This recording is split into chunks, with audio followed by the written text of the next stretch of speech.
Intermarkets is a portfolio which consists of high caliber quality content sites. Our mix really is a mix of news and information sites and also commentary, opinion, and analysis.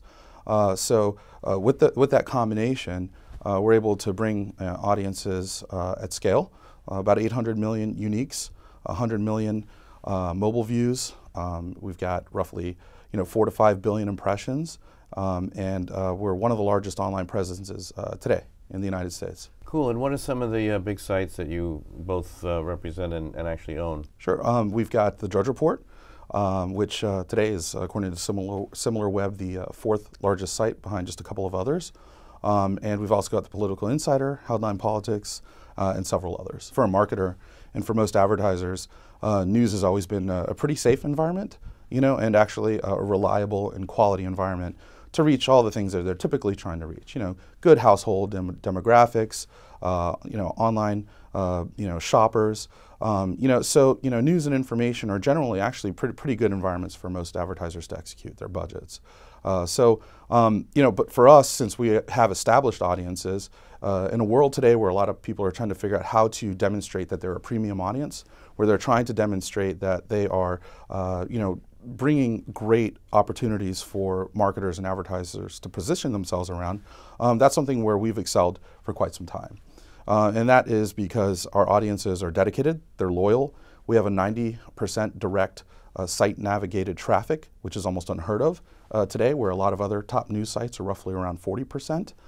So it's very difficult to sort of bring that quality audience to marketers, and we've been doing that for quite some time, and we'll continue to do that. Our programmatic strategy revolves around a few things. First and foremost, we want to make it as easy as possible for our buyers to be able to execute, their tactical and strategic sort of plans. That basically means make it as easy as possible for them. And so for us, we believe there's a lot of strategy actually in programmatic. It's our job and it's our mission to be able to help them to understand those paths to find those opportunities. Some of it can be audience-based. Some of it is finding, high impact or, large canvases that maybe some other publishers won't, release into the space. So for us, we want to be able to use all of the possible tools that make it a lot easier for our buy-side partners to be able to execute their plans. And a lot of that comes from our tech partnerships. A lot of that comes from our hard work internally with our operations teams, our yield teams, and even reprogramming sales. For us, really, our header integrations are really a way to create a sort of unified view of our inventory for our buy-side partners to understand. So it's actually, for us, a better way to be able to bring what were considered sort of traditional premium deals and automate and really understand that those high value opportunities exist on almost every single transaction, right? So that's significant because the way a lot of publishers had structured themselves was to say premium goes this way and non-premium goes this way. But the reality is that there's a lot of lost opportunities there. Buyers know this. Buyers have known this for quite some time, and it's our job as publishers to understand this, make changes, and also bring those opportunities where they can transact on those things at scale. A couple of years ago, buyers said to us, we will pay you more if you help us create more direct-like integrations. And they've done their part. Publishers need to do their part to be able to create those opportunities, create those lanes, access what they need, and in turn, everybody's happy. So header bidding for us and header integrations are really a way to be able to facilitate that, but facilitate it in a fair and true environment where a buyer has more decisions, and yes, the publisher benefits as well, but so does the buyer. So I think it's an exciting year, I think, for digital as a whole with political, because there are unprecedented levels of spend that are going to be happening. I think a lot of that was already sort of tested and established, actually, not this month and not next month.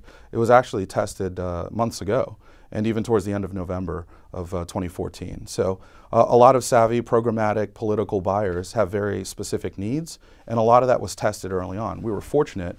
We do work with everyone, so we are capable of working with any sort of shop that wants to buy for anyone, and we are excited because we bring an audience where they can bring their data sets.